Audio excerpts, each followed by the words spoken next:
Assalamualaikum warahmatullahi wabarakatuh. Perkenalkan, saya Christine Palit. Saya adalah salah satu staf dosen di Program Studi Sarjana Teknik Pertambangan, Fakultas Teknologi Kebumian dan Energi Universitas Trisakti. Salah satu bidang Tridharma perguruan tinggi adalah bidang pengajaran. Pada kesempatan ini, izinkan saya untuk menyampaikan pernyataan diri dosen dalam unjuk kerja Tridharma perguruan tinggi dalam rangka sertifikasi dosen 2025. Adapun bidang keilmuan saya adalah pengolahan bahan galian, dan ada beberapa mata kuliah yang saya ampu pada program studi teknik pertambangan ini, diantaranya yaitu flotasi, pengolahan bahan galian, praktikum pengolahan bahan galian, teknologi pemanfaatan bahan galian industri, dan teknologi pemanfaatan batu bara. Selanjutnya, saya akan menjelaskan salah satu mata kuliah yang saya ampu, yaitu mata kuliah flotasi. Adapun mata kuliah flotasi ini memiliki bobot 2 SKS, di mana bahasa yang saya gunakan dalam mata kuliah ini adalah bahasa Indonesia. Dan strategi pembelajaran yang saya gunakan dalam mata kuliah ini yaitu DIA atau Delivery, Interaction, and Assessment. Mata kuliah flotasi merupakan bagian dari kurikulum program studi sarjana teknik pertambangan yang membahas tentang pemisahan mineral berharga dari mineral pengotor berdasarkan perbedaan sifat permukaan. Nah, proses ini penting terutama dalam pengolahan biji logam seperti tembaga, emas, timbal, dan juga seng. Melalui kuliah ini, mahasiswa akan memahami bahwa teknik flotasi adalah proses kompleks yang menggabungkan prinsip kimia fisik, teknik proses, serta rekayasa alat dan kontrol. Terdapat 3 capaian pembelajaran lulusan atau CPL Prodi yang dibebankan pada mata kuliah ini, yaitu yang pertama, mampu mendesain dan melaksanakan penelitian lapangan dan juga laboratorium, serta melakukan interpretasi berdasarkan data-data yang ada untuk menyelesaikan masalah yang terkait rekayasa pertambangan, serta melakukan pelaporan yang diperlukan. Yang kedua, mampu menerapkan konsep, prinsip, dan teknik pengelolaan lingkungan pasca tambang. Yang ketiga, mampu bersikap dan berperilaku sesuai Trikrama Trisakti. Adapun capaian mata kuliah atau CPMK pada mata kuliah flotasi ini ada 3, yaitu yang pertama mampu menjelaskan mengenai teknik flotasi, peralatan dan teknologi flotasi, dan reagen flotasi. Yang kedua adalah mampu menjelaskan mengenai mekanisme adsorpsi reagen flotasi. Yang ketiga adalah mampu menjelaskan mengenai teknologi dan skema reagen flotasi di industri pertambangan. Mata kuliah ini memiliki 16 kali pertemuan selama 1 semester yang terdiri dari 14 kali pertemuan materi dan 2 kali ujian tertulis, yaitu ujian tengah semester dan ujian akhir semester. Adapun saya menerapkan metode pembelajaran blended learning di mana bentuk perkuliahan dapat dilakukan dengan tatap muka secara langsung di kelas ataupun secara online melalui aplikasi Zoom Meeting. Selain itu, terdapat juga media pembelajaran Google Classroom yang menjadi fasilitas komunikasi, diskusi, dan juga penyampaian informasi terkait mata kuliah ini. Pertemuan perkuliahan ke-1 sampai dengan ke-10 lebih kepada penyampaian materi dengan metode ceramah yang dilanjutkan dengan diskusi dan tanya jawab. Kemudian pada pertemuan perkuliahan ke-11 sampai ke-14 lebih banyak diisi dengan pembahasan studi kasus. Mahasiswa akan diberikan kesempatan untuk melakukan presentasi kerja hasil kelompoknya yang kemudian nanti akan ditanggapi oleh mahasiswa lainnya dan juga dalam bentuk diskusi interaktif. Bobot penilaian pada mata kuliah ini terdiri dari 50% tugas, 25% ujian tengah semester, dan 25% ujian akhir semester, sehingga total bobot penilaian adalah 100%. Kemudian terkait penugasan akan dilakukan secara terstruktur, yaitu sebanyak 4 kali, di mana 2 kali merupakan tugas individu dan 2 lainnya merupakan tugas kelompok. Adapun ujian tengah semester dan juga ujian akhir semester akan dinilai menggunakan rubrik penilaian ujian.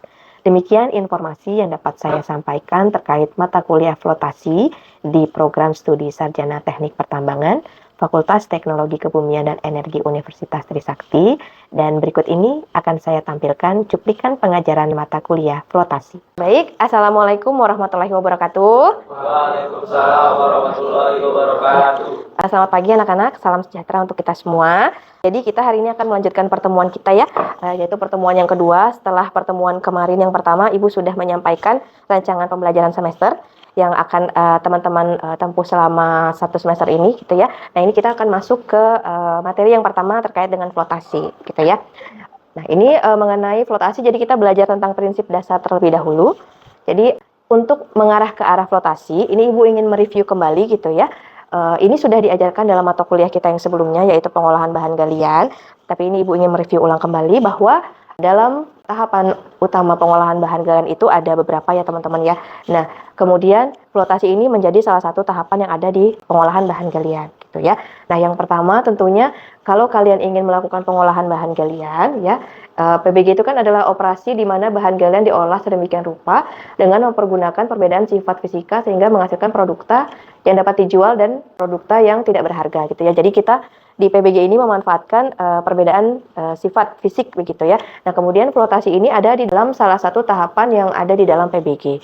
Yang pertama yaitu ore characterization, ore karakterisasi ya, atau karakterisasi biji ini dilakukan pertama kali ya jika kalian ingin melakukan pengolahan bahan galian. Karena dari karakterisasi biji yang teman-teman lakukan, nanti teman-teman akan bisa menentukan pengolahan bahan galian yang tepat itu seperti apa gitu ya. Nah, kemudian yang kedua ini juga sudah familiar ya, kita harus melakukan pengecilan ukuran atau kominusi ya. Jadi itu ada crushing grinding, kemudian kita lakukan sizing ya, atau pemisahan berdasarkan ukuran, yaitu screening dan sieving, kemudian ada klasifikasi ya dengan classifier. Nah, kemudian masuk ke dalam proses konsentrasi atau peningkatan kadar. Jadi kalau proses konsentrasi ini kita meningkatkan kadar yang ingin kita olah. Ya, nah di sini ada banyak ya teman-teman ya metodenya. Jadi mulai dari HMS ya, lalu menggunakan perbedaan gravitasi ya, perbedaan kemagnetan, konduktivitas dan juga flotasi ini. Nah, flotasi ini merupakan metode pengolahan bahan galian yang didasarkan pada perbedaan sifat permukaan. Jadi yang kita lihat nanti sifat permukaan mineral yang akan kita olah. Kemudian nanti dilanjutkan dewatering dan yang terakhir material handling gitu ya. Nah, tujuannya untuk kita melakukan PBG itu apa sih? Jadi untuk mempersiapkan atau menghasilkan produkta dengan spesifikasi tertentu. Jadi bisa kadarnya gitu ya, kadar mineral atau logam yang memang siap untuk dijual atau diproses lebih lanjut. Nah, jadi ini mengenai flotasi ya teman-teman ya. Apa sih itu flotasi? Jadi flotasi itu metode fisika kimia gitu ya. Jadi kita melibatkan proses fisika dan ada kimia di dalamnya. Yang tujuannya untuk memisahkan mineral berharga dari mineral yang tidak berharga dengan cara mengapungkan salah satu mineral ke permukaan pulp gitu. Jadi nanti salah satu mineralnya dia akan naik ke permukaan gitu ya. Nah, ini didasarkan pada perbedaan sifat kimia fisika dari permukaan mineral yang akan kita pisahkan gitu ya. Nah, sifat permukaan ini didasarkan pada respon permukaan mineral ketika berada dalam air. Jadi, sifatnya ini merupakan responnya si material itu ya terhadap air gitu ya. Nah, sifat ini dinamakan hidrofobisitas. Jadi memang kalau flotasi ini yang kita lihat adalah hidrofobisitas dari suatu material gitu ya. Nah, jadi hidrofobisitas di sini menunjukkan kecenderungan permukaan mineral untuk dibasahi oleh air ya. Nah, untuk sifat hidrofobisitas ini, teman-teman, kita punya dua tipe ya. Jadi ada yang namanya mineral hidrofobik dan ada mineral hidrofilik ya. Nah, ini apa sih mineral hidrofobik sama mineral hidrofilik?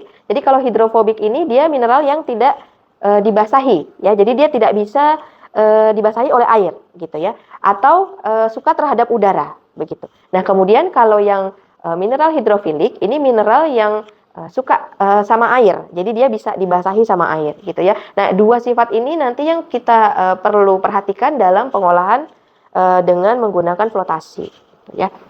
Nah, ini contoh ya, jadi ini ada gambar ini adalah mesin-mesin flotasi yang ada di industri, kemudian ini adalah contoh alat flotasi yang ada di laboratorium ya. Jadi memang berbeda ya. Nah, kemudian ini ya. Jadi apa sih hidrofilik sama hidrofobik ya, teman-teman? Jadi Ibu ingin menunjukkan sebuah video ya. Nah, ini ada sebuah video ya, teman-teman. Dari sini nanti teman-teman bisa membedakan apa itu material yang hidrofilik dan hidrofobik. Nah, jadi kita lihat dulu.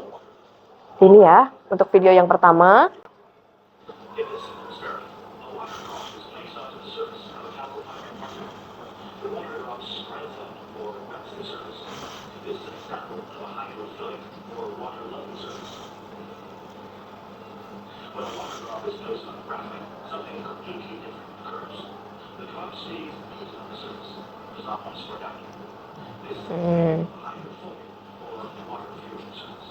Ya, jadi kelihatannya teman-teman ya. Jadi di sini untuk gambar yang pertama ya teman-teman, ini kalkopirit ya. Ini kalkopirit, dia secara natural itu bersifat hidrofilik ya. Makanya ketika dia dibasahi oleh air, dikenakan air ya, maka dia nanti akan seperti ini.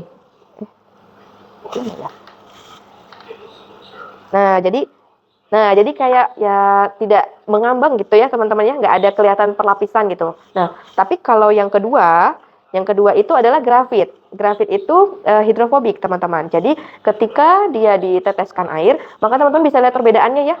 Jadi seperti dia itu seperti tidak ya apa ya, seperti ada lapisan di bawahnya gitu ya, yang bikin dia itu tidak langsung luruh gitu ya. Nah, jadi kayak gini gitu ya. Nah, kemudian yang video yang kedua ini memperlihatkan terkait dengan gimana sih kalau kita menempelkan atau meneteskan gitu ya reagen yang membuat material sifat permukaan yang tadinya hidrofilik jadi hidrofobik.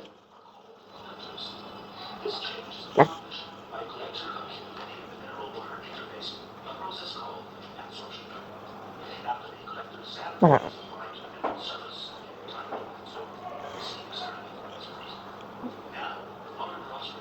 Oke, jadi, nah teman-teman bisa lihat ya. Jadi tadi ini kan kalkopirit ya. Nah yang pertama kan tadi kelihatan ya, kayak kalau dikasih air ya udah gitu ya, dia langsung menyebar aja. Tapi kemudian ini ditambahkan sama suatu reagen tertentu, ya, suatu reagen tertentu. Nah kemudian ketika sudah ditambahkan, ketika diteteskan air lagi, dia jadi seperti ini. Ya, jadi permukaannya sudah berubah, yang tadinya hidrofilik menjadi hidrofobik ya. Jadi ini ibu hanya ingin menunjukkan bahwa begini loh yang maksudnya hidrofilik sama hidrofobik gitu ya. Nah kalau teman-teman sendiri gitu, pernah lihat nggak secara langsung gitu ya fenomena atau mungkin ya keseharian sehari-hari yang memperlihatkan hal-hal seperti ini? Ada yang pernah lihat nggak? Kayak ini, apa? Yang, ya benar ya daun talas itu ya, daun talas itu permukaannya hidrofobik ya, karena ya kalau kalian lihat ada embun-embun biasanya ya pagi-pagi dia tidak langsung menyebar gitu ya, tapi membentuk yang seperti ini gitu ya teman-teman ya. Oke, kita lanjut lagi. Nah kemudian ini tadi ya, nah kemudian gimana sih agar proses flotasi ini bisa berlangsung dengan baik ya teman-teman. Jadi supaya flotasi kita berlangsung dengan baik, maka harus ada partikel tertentu. Nah, partikel tertentu ini ya material yang mau kita olah ya, ada partikelnya. Kemudian dia harus menempel pada gelembung udara. Jadi kita nanti kalau di flotasi ini harus menciptakan gelembung udara ya. Nah, kemudian nanti si partikel ini dia akan menempel di gelembung udara, kemudian dia akan naik ke permukaan gitu ya. Jadi kalau animasinya kurang lebih seperti ini ya. Jadi ini ada animasi mengenai mineral hidrofobik dan hidrofilik gitu ya. Ketika dilakukan proses flotasi. Diibaratkan yang bulat warna abu-abu ini adalah gelembung udara yang kita hasilkan saat proses flotasi ya. Nah, kemudian yang warna merah ini adalah mineral yang hidrofobik. Jadi yang tadi yang suka terhadap udara ya. Nah, kemudian kalau yang hidrofilik ini yang warna kuning. Jadi kalau misalnya yang kita inginkan yang seperti ini. Jadi nanti yang hidrofobik dia akan nempel nih ke gelembung udara. Kemudian dia akan naik ke permukaan gitu ya. Nah, itu yang kita ambil ya. Kemudian kalau yang hidrofilik ya dia akan tetap mengendap di bawah gitu. Ya. Oke. Nah, ini terkait dengan proses pelekatan partikelnya. Gimana sih si partikel yang kita olah gitu ya, itu bisa menempel ke gelembung udara yang kita ciptakan gitu ya. Nah, ini proses pelekatannya ada 3 tahap teman-teman ya. Jadi yang pertama itu partikel sama gelembung udaranya dia akan saling mendekat ya. Nah, begitu. Ketika saling mendekat, nanti sebetulnya akan tercipta suatu lapisan tipis di antara keduanya. Nah, jadi ada lapisan tipis nih sebetulnya di sini pada saat pertama kali terjadi ya. Nah, kemudian mineral dan gelembung ini dia akan terus saling mendekat ya. Jadi lama-lama dia saling mendekat ya. Kemudian yang lapisan tipis tadi itu lama-lama akan menipis gitu ya. Nah, jadi ini ya. Jadi dia akan menipis ya. Jadi semakin mendekat kemudian mengakibatkan lapis tipis, namun semakin tipis dan akhirnya akan terjadi kerusakan atau pecahnya lapisan tipis tersebut. Jadi karena dia semakin menempel gitu ya, maka lapisan tipis yang tadinya ada ya, kemudian dia akan pecah atau hilang begitu. Nah, kemudian yang terakhir ya hilang ya. Lapisan tipis tersebut kemudian akan hilang ya, kemudian akan diikuti dengan terjadinya penempelan mineral dan gelembung secara sempurna gitu ya. Jadi yang di sini teman-teman yang warna yang bulat-bulat besar ini gelembung udaranya ya. Nah, yang hitam-hitam ini adalah partikelnya gitu. Jadi yang kita inginkan ya dia menempel di sini teman-teman ya. Sedangkan kalau ini yang tidak menempel berarti kemungkinan ya hidrofilik ya. Jadi dia tidak menempel gitu. Nah, kemudian ini ada di flotasi juga kita akan mengenal yang namanya sudut kontak gitu ya. Karena apa? Karena kita melibatkan 3 fasa teman-teman ya. Jadi ada fasa padat, ada fasa liquid gitu ya, dan ada fasa gasnya gitu ya. Nah, yang padatnya berarti mineral kita ya, mineral kita. Kemudian fasa air liquid yang kita gunakan. Karena kalau di flotasi kita menggunakan media ya, medianya fluida. Lalu yang ketiga gelembung udaranya gitu. Jadi nanti akan terbentuk ini ya, di sini ada sudut kontak. Sudut kontak itu yang ini ya. Nah, jadi sudut kontak ini sering digunakan di flotasi ini untuk mengukur kehidrofobian dari permukaan mineral gitu ya. Nah, seperti ini. Jadi kalau sudut kontaknya 0 gitu ya, sudut kontaknya 0 yang ini ya, sudut kontaknya 0, maka permukaannya itu dia hidrofilik. Ya, di sini teman-teman bisa lihat ya. Dia hidrofilik ya, begitu. Kemudian kalau sudut kontak 180 derajat gitu ya, ini artinya udara menutupi atau menyelimuti permukaan mineral atau mineral tidak dibasahi oleh air atau hidrofobik gitu ya. Nah, ini kalau yang hidrofobik dia sudut kontaknya seperti ini. Kalau yang hidrofilik dia yang sudut kontaknya itu 0 ya, itu super ini hidrofilik, yang ini super hidrofilik ya. Ini sudut hidrofilik ini 10 sampai 90 derajat ya. Ya, terus kemudian yang ini kurang dari 10 derajat ya. Nah, kemudian kalau yang ini super wetting ya berarti benar-benar basah gitu ya, membasahi. Ini 0 ya. Nah, terus yang ini hidrofobik. Kalau hidrofobik itu sudut kontaknya 90 sampai 150 ya. Nah, kemudian ini ada super hidrofobik yang lotus tadi ya, lotus effect itu ya. Daun tala, terus lotus juga ya. Nah, itu sudut kontaknya lebih besar dari 150 teman-teman. Jadi dia benar-benar hidrofobik gitu ya. Nah, di sini sudut kontak terbesar yang pernah dibangun antara mineral dan gelembung udara itu 110 ya. Nah, begitu. Jadi kalau sudut kontak pada operasi pemisahan yang menggunakan flotasi ini kisarannya di 60 sampai 110. Nah, kalau semakin besar sudut kontak maka ya semakin besar kemungkinan untuk menjadi hidrofobik. Tapi kalau super hidrofobik juga ya akan sulit juga ya. Maksudnya ya seperti efek lotus tadi atau talas tadi ya, seperti itu ya. Nah, seperti itu. Nah, kemudian ini fasa-fasa dalam flotasi. Jadi ini yang perlu diperhatikannya. Tadi kan ada 3 fasa ya sebenarnya teman-teman ya. Jadi ada fasa liquid, ada fasa udara, dan ada fasa solid ya. Nah, kemudian ini reagen ya. Jadi kalau di flotasi itu kita ada reagennya gitu ya, ada reagennya. Jadi kita memasukkan jadi kita menggunakan reagen kimia. Makanya tadi metodenya fisika kimia ya. Nah, ini yang perlu teman-teman perhatikannya kalau fasa liquidnya berarti media yang kita gunakan. Jadi ini kita perlu perhatikan persen solid ya, persen solidnya, kemudian densitasnya gitu ya. Kemudian retention time-nya, pulp-nya gitu ya. Kemudian kalau reagen phase-nya berarti reagen yang kita gunakan. Nanti kita akan bahas ya reagennya itu apa aja ya. Kemudian kalau fasa udaranya ya air flow rate-nya ya dari flotasinya begitu ya. Nah, kemudian kalau solid phase-nya berarti ini partikelnya. Jadi kita perlu perhatikan size distribution-nya atau fraksi ukurannya. Fraksi ukuran itu sangat berpengaruh dalam proses flotasi ya, seperti itu. Nah, ini ya reagen flotasi. Nah, jadi yang membedakan metode pengolahan bahan galian dengan flotasi dan dibandingkan dengan metode-metode yang lain seperti gravitasi, lalu kemudian hampir spiral, jigging. Kalau di flotasi itu pakai reagen. Jadi ada reagen kimianya gitu ya yang perlu ditambahkan supaya flotasinya berlangsung ya. Nah, ini ada reagen yang kita gunakan gitu ya. Reagennya itu punya fungsinya masing-masing teman-teman ya. Jadi 3 kelompok utama reagen yang kita gunakan di flotasi itu ada yang namanya kolektor, Froder, dan juga modifier ya. Nah, kolektor ini apa? Kolektor ini adalah reagen yang kita pakai untuk mengubah permukaan mineral yang tadinya hidrofilik jadi hidrofobik. Nah, tadi ya, jadi kan sebetulnya secara alami gitu ya, kebanyakan mineral yang ada itu sifatnya itu hidrofilik. Ya, makanya kita perlu tambahkan suatu reagen tertentu ya untuk bisa mengubahnya menjadi hidrofobik ya. Dalam hal ini kan kita perlu ya karena untuk flotasi. Makanya kita pakai si kolektor ini ya, namanya kolektor. Kolektor ini ada banyak ya teman-teman ya, ada santat ya, ada fatty acid, ada amin ya. Nah, kemudian yang kedua Froder. Nah, Froder ini adalah reagen kimia yang kita gunakan ya, yang fungsinya untuk menurunkan tegangan permukaan air sehingga mudah membentuk gelembung yang relatif stabil ya. Jadi ini fungsinya untuk membentuk gelembung ya, gelembung yang cukup stabil gitu ya. Contohnya ada MIBC atau metil isobutyl karbinol ya, lalu ada pine oil dan aeroflot. Yang mudah untuk didapat ya ini ya, MIBC sama pine oil ya. Kebetulan di lab kita punya ya, ada pine oil ya, kita punya minyak pinus gitu. Nah, kemudian yang ketiga ada modifier atau regulator. Nah, ini teman-teman adalah reagen selain kolektor dan juga Froder yang kita tambahkan ya ke flotasi ya supaya selektivitas kolektor itu bertambah baik gitu ya. Nah, untuk modifier sendiri ini ada banyak, ada pH regulator, kemudian ada depresan, ada dispersan gitu ya, ada aktivator. Jadi ini fungsinya untuk menambah selektivitas kolektor gitu ya. Nah, untuk modifier ini tidak selalu harus ditambahkan ya. Namun yang harus selalu digunakan di flotasi ini adalah kolektor sama Froder ya, kolektor sama Froder aja. Kalau yang untuk depresan, aktivator dan dispersan ini sesuai dengan kebutuhan ya. Nah, kalau pH regulator harusnya juga penting ya, penting karena kalau flotasi itu salah satu parameter yang penting adalah pH. Jadi kita harus adjust pH-nya dulu. Maka biasanya pH regulator ini akan selalu digunakan di awal proses flotasi. Ya. Nah, ini ya, tadi kalau pH regulator ya teman-teman sudah tahu ya, kalau misalnya pH-nya kita mau buat asam ya teman-teman cari regulator asam ya yang bisa mengasamkan. Kemudian kalau yang basa ya regulator dalam lingkungan basa ya. Jadi kalau regulator asam ya pakai asam sulfat gitu ya.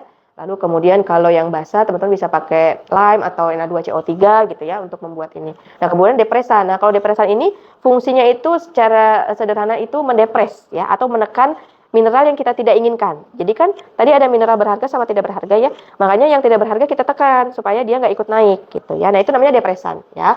Nah, kemudian ada juga aktivator. Kalau aktivator ini semacam booster gitu ya. Jadi dia tujuannya itu untuk membantu si kolektor supaya selektivitasnya itu menjadi lebih baik gitu ya.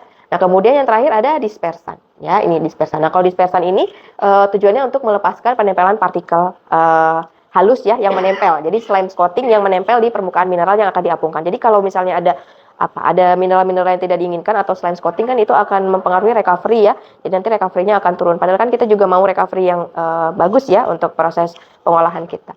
Gitu ya. Nah, kalau ini contoh-contoh ya teman-teman. Nah, ini contoh-contoh kebetulan ini untuk salah satu reagen kimia yang digunakan untuk proses flotasi biji ya. Jadi biji bauksit ya. Jadi ini ada yang pertama ini dodesilamin ya. Nah, ini kolektor ya. Ini kolektor, yang ini juga aeroman ya. Nah, ini juga kolektor ya. Kemudian ini ada depresan. Nah, ini depresannya ada starch ya. Starch itu pati jagung ya. Nah, pati jagung itu bisa digunakan sebagai depresan ya. Nah, terus kemudian ada SHMP, ini sodium heksametafosfat, ini dispersan ya. Lalu kemudian ini adalah pH regulator ya, asam dan basa. Nah, ini Frodernya Dofrot, tapi tadi juga ada ya pine oil, kemudian ada MIBC. Ya, begitu. Nah, kemudian kalau prinsip flotasi ya. Jadi kalau flotasi itu teman-teman kita punya dua tahapan yang paling penting yang perlu diingat. Yang pertama itu adalah tahapan conditioning ya. Yang kedua tahapan aerasi ya. Nah, conditioning ini tujuannya itu kita ingin mengkondisikan ya. Nah, ini ya, mengkondisikan pulp kita gitu ya. Sedemikian rupa ya dengan reagen kimia yang kita tambahkan gitu ya. Nah, sehingga jika kita beri udara, maka mineral tertentu akan mengapung gitu. Jadi pengkondisian terhadap pulp ya, terhadap selarinya gitu. Jadi kalau kita menambahkan reagen ya itu namanya pengkondisian, tahap pengkondisian ya. Nah, kalau tahap pengkondisian ini ada mekanisme yang terjadi. Yang pertama harus ada pengadukan ya. Jadi nanti teman-teman akan lihat ya bahwa kalau di flotasi pada proses conditioning itu setelah dinyalakan alatnya itu nanti akan terjadi pengadukan ya. Nah, itu harus terjadi ya. Kenapa? Karena ya ini ya supaya reagennya terdistribusi ke seluruh pulp atau selarinya. Terus kemudian ada kontak berulang antara si reagen dengan partikelnya gitu ya. Dan harus ada waktu. Jadi kalau conditioning ini ada waktunya. Jadi nggak teman-teman memasukkan reagen terus udah gitu ya, tapi ada waktunya. Jadi biarkanlah si reagen ini berinteraksi dulu gitu ya. Seperti itu. Jadi waktunya itu ya kurang lebih 5 menit, 10 menit ya, bisa di-adjust ya untuk ini. Nah, kemudian harus dipastikan tidak boleh ada udara yang masuk. Jadi udara nggak boleh masuk ya kalau ada proses flotasi, karena nanti ada ya bagian untuk alat flotasinya. Jadi udaranya itu nggak boleh masuk. Nah, kemudian yang kedua itu proses aerasi. Nah, proses aerasi inilah ya, yaitu proses di mana kita memasukkan aliran udara. Jadi ketika sudah diolah sedemikian rupa dengan reagennya, kemudian katup udaranya dibuka ya di alatnya. Nah, nanti aliran udara kan masuk ya. Nah, kemudian nanti akan membentuk gelembung ya, begitu. Tapi tentunya itu sudah ditambahkan reagen ya. Yang terakhir ditambahkan reagennya itu adalah Froder atau pembuihnya ya, seperti itu. Nah, jadi kayak gini ya, ini ada gambarnya ya. Jadi ini ada impellernya teman-teman ya. Jadi nanti saat proses pertama tadi conditioning, impellernya ini akan berputar gitu ya. Jadi dia akan mengaduk. Nah, kemudian ketika sudah menambahkan semua reagen yang kita perlukan gitu ya, dengan waktu juga yang sudah teman-teman tentukan. Nah, kemudian yang selanjutnya adalah kita lanjutkan dengan proses aerasi. Jadi katup udaranya kita buka, ini ya. Di sini ada katup udara, nanti kita buka, nanti udara akan masuk ya. Nanti udara akan masuk, maka nanti akan timbul gelembung udaranya. Nah, itu ya, yang gelembung udara yang membawa partikel hidrofobik dia akan naik ya, sedangkan mineral yang hidrofilik dia akan di bawah tenggelam gitu. Ya, kurang lebih seperti itu. Ya, oke.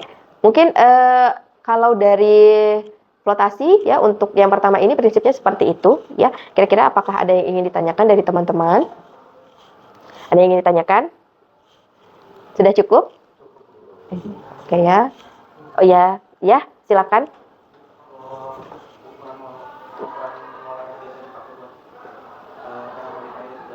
Molar, ukuran molar. Oh, kalau molar itu tentunya jangan terlalu pekat ya.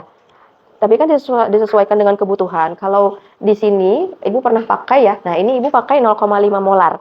Jadi jangan yang terlalu pekat. Nanti karena kan jas pH-nya itu kan juga ini ya,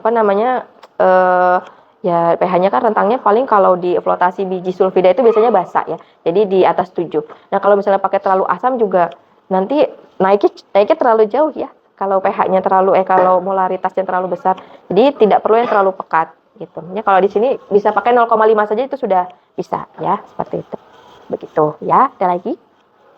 Ya, baik, kalau sudah tidak ada, nanti teman-teman untuk flotasi ini kita akan ke lab sebentar ya. Jadi Ibu ingin memperlihatkan gimana sih bentuk peralatan sel flotasi gitu ya, yang nanti mungkin akan teman-teman lakukan kalau praktikum flotasi gitu ya. Baik, mungkin itu saja ya yang bisa Ibu sampaikan. Nanti habis ini kita ke bawah sama-sama ke lab ya untuk melihat alat flotasi ya. Terima kasih semuanya. Oke teman-teman, jadi di sini kita sudah di lab. Nah, ini Ibu ingin memperlihatkan ini ya, alat flotasinya itu yang ini. Ya, jadi ini ada alat flotasinya ya, set alat flotasi. Kemudian ini yang kita pakai nih wadahnya. Ya, jadi wadah ini nanti kita pakai untuk melakukan flotasi. Jadi nanti teman-teman harus menentukan persen solidnya ya. Nanti dihitung dulu kebutuhan dari mineralnya teman-teman. Kemudian ditambahkan liquidnya ya, medianya biasanya Aquades gitu ya. Nah, kemudian dicampurkan di sini gitu. Nah, kemudian nanti teman-teman lakukan flotasi di sini ya. Nah, ini impellernya ya yang tadi Ibu jelaskan yang untuk mengaduk ya. Nanti kalau misalnya alatnya dinyalakan, nanti impellernya akan berputar. Nah, kemudian di sini ada, nah ini yang untuk keluar masuk udaranya teman-teman. Jadi kalau misalnya ini kita putar, berarti udaranya dia masuk ya. Nanti kalau misalnya dia ditutup ya, berarti tidak ada udara yang masuk gitu ya. Nah, kemudian ini ada beberapa reagen yang dipunya di PBG gitu ya. Nah, ini ada Na2CO3 ya. Jadi ini masih dalam bentuk powder gitu ya. Nah, jadi nanti teman-teman harus larutkan gitu ya. Nah, kemudian ini Na2CO3 ini untuk pH basah ya, pH regulator basah. Terus ini juga ada untuk yang asamnya ya, pH regulator asam. Ini juga sama ya, masih dalam bentuk powder ya. Jadi harus teman-teman larutkan gitu ya. Nah, kemudian ini kita juga punya sodium silikat ya. Nah, sodium silikatnya kebetulan sudah dalam bentuk cair ya. Nah, ini juga yang ditambahkan sodium silikat ini untuk dispersan ya, untuk dispersan sodium silikat. Nah, kemudian ada juga ini pine oil ya, minyak pinus atau Froder ya. Jadi kebetulan lagi ada minyak pinus di sini.